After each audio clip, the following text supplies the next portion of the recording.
ಯೋಗ್ಯತೆಗಿಷ್ಟು ಇವತ್ತು ರೈತ ಎಷ್ಟೊಂದು ತೊಂದರೆ ಅನುಭವಿಸ್ತಾ ಇದ್ದಾನೆ ಅಂತ ಗೊತ್ತಾ ನಿಮ್ಗೆ? ಅವ್ನು ಬೆಳೆಯೋ ಬೆಳೆಗೆ ಇವತ್ತು ಸರಿಯಾಗಿ ಬೆಲೆ ಸಿಗ್ತಾ ಇಲ್ಲ. ತಗೊಂಡಿರೋ ಸಾಲನ ಅವನಿಂದ ತೀರ್ಸಕ್ ಆಯ್ತಾ ಇಲ್ಲ. ಎಷ್ಟೋ ಕಡೆ ಮಳೆನೇ ಆಗಿಲ್ಲ. ಹಸುವಿನಿಂದ ಅವನು ಆತ್ಮಹತ್ಯೆ ಮಾಡ್ಕೋತಾವನೆ. ಹಾಗಾದ್ರೆ ಫ್ಯಾಕ್ಟ್ರಿ ಕಟ್ಟಕ್ ಬಿಡಲ್ಲ ನೀವು? ಬಿಡಕ್ಕಿಲ್ಲ. ನೀನು ಮಂತ್ರಿ ಆದ್ರೆ ನಾನು ರಾಜ. ರಾಜ. ನಮ್ಮಿಂದ ನೀನು, ನಿನ್ನಿಂದ ನಾವಲ್ಲ. ನಿನ್ನ ಕುರ್ಚಿ ಯಾವಾಗ ಬಿದ್ದೈತೋ ನಿನ್ಗೆ ಗೊತ್ತಿಲ್ಲ, ಆದ್ರೆ ನಮ್ದು ಆಗಲ್ಲ. ಸಾಯೋ ಗಂಟ ನಾವೇ ರಾಜ. ನಾವು ಮನಸ್ಸು ಮಾಡಿದ್ರೆ ಯಾರನ್ನ ಬೇಕಾದ್ರೂ ಮಂತ್ರಿ ಮಾಡ್ತೀವಿ. ಆದ್ರೆ ನಿನ್ನಿಂದ ಒಬ್ಬ ನರಸಿಂಹೇಗೌಡನ ಹುಟ್ಟಾಕ ಆಯ್ತದ ಮಾಡ್ಕೊಂಡು ಕೇಳೋ. ಯಾವುದ ಜಾತಿ? ಎಲ್ಲೈತೆ ಜಾತಿ? ಒಬ್ಬ ಮನುಷ್ಯ ಹುಟ್ಟಿದ 12 ದಿವಸಕ್ಕೆ ಗೊತ್ತಾಯ್ತದೆ ಒಂದು ಹೆಸರು, ಒಂದು ಜಾತಿ. ಅದು ಇನ್ನೊಬ್ರು ಹೇಳಿದ್ರೆ ಸತ್ ಮೇಲೆ ಆ ಹೆಸರಿನಿಂದ ಕೂಗಿದ್ರು ಆ ದೇಹ ಕೇಳಕ್ಕಿಲ್ಲ, ಜಾತಿ ಹೇಳಿದ್ರು ಆ ದೇಹ ಹೇಳಕ್ಕಿಲ್ಲ. ಅಂತ ಜಾತಿ ಬದುಕಿರ್ಬೇಕಾದ್ರೆ ಯಾಕಾಗಬೇಕು?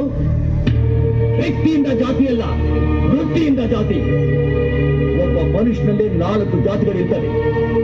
ಒಳ್ಳೆಯದನ್ನ ಯಾವನ್ ಹೇಳ್ತಾರೋ ಅವನೇ ಬ್ರಾಹ್ಮಣ, ಒಳ್ಳೆಯದ್ರ ಬಗ್ಗೆ ಯೋಚನೆ ಮಾಡೋನೇ ವೈಶ್ಯ, ಒಳ್ಳೆ ಕೆಲಸಕ್ಕೆ ದೇಹ ಉಪಯೋಗಿಸ್ತಾನಲ್ಲ ಅವನೇ ಕ್ಷತ್ರಿಯ, ಇವನ್ನೆಲ್ಲ ಓದ್ಕೊಂಡಿದ್ದಾನಲ್ಲ ಅವನೇ ಶೂದ್ರ. ಶೂದ್ರ ಅಂದ್ರೆ ಯಾರು? ಕಷ್ಟದಲ್ಲಿರೋರ ಕಂಡ್ರೆ ಕನಿಕರ ತೋರಿಸೋದು, ನಮ್ಗೆಲ್ಲ ಅನ್ನ ಹಾಕಿ ಕಾಪಾಡ್ತಾನಲ್ಲ ಅವನು. ಅದಕ್ಕೆ ಎಲ್ಲರೂ ಕಾಲ ನಮಸ್ಕಾರ ಮಾಡ್ತಾರೆ. ಮೊದಲು ಮನುಷ್ಯನಾಗಿ ಬಾಳ್ಬೇಕು. ಆಗ್ಬಿಟ್ಟು ಅವನು ಯಾವುದೇ ಜಾತಿ ಹೆಸರು ಹೇಳ್ಕೊಂಡು ಬದುಕಿದ್ರು ಏನು ಪ್ರಯೋಜನ ಇಲ್ಲ. ಅಂತ ಜಾತಿ ನಾವು ನಂಬಿಲ್ಲ, ಯಾವತ್ತೂ ನಂಬೋದಿಲ್ಲ.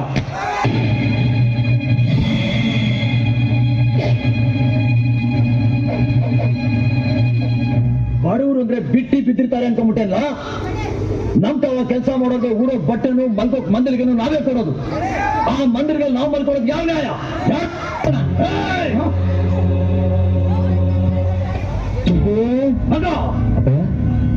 ಇವನನ್ನ ಕರ್ಕೊಂಡೋಗಿ ಎಲೆಕ್ಷನ್ ಅಲ್ಲಿ ನಿಲ್ಸು.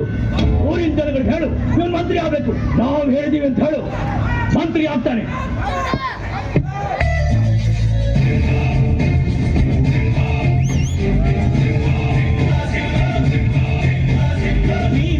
ಜನರಿರುವರು ನಿನ್ನ ಬೆನ್ನು ಹಿಂದೆ, ಸಾಗರದಂತೆ ಹರಿಯುವರು ನಿನ್ನ ನೆರಳಂತೆ.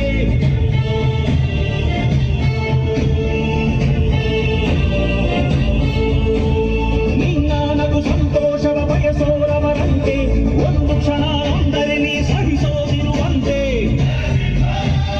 ನಿನ್ನುಸಿರಿಗೆ ಉಸಿರೆರೆವರು ಲೆಕ್ಕಿಸರವರು, ಜನುಮವು ಜತೆ ಇರುವರು ಬಿಟ್ಟಿರಲಾರು. ನಿನ್ನ ಹೆಸರನ್ನು ಮೆತ್ತನದಲ್ಲಿ ಅಚ್ಚೊತ್ತಿಸಿ ಮೆರೆವರು, ಅಭಿಮಾನದ ಋಣ ತೀರಿಸೋ ಹುಡುಕಾಟದೆ ಅಲೆದಾಡಿದೆ.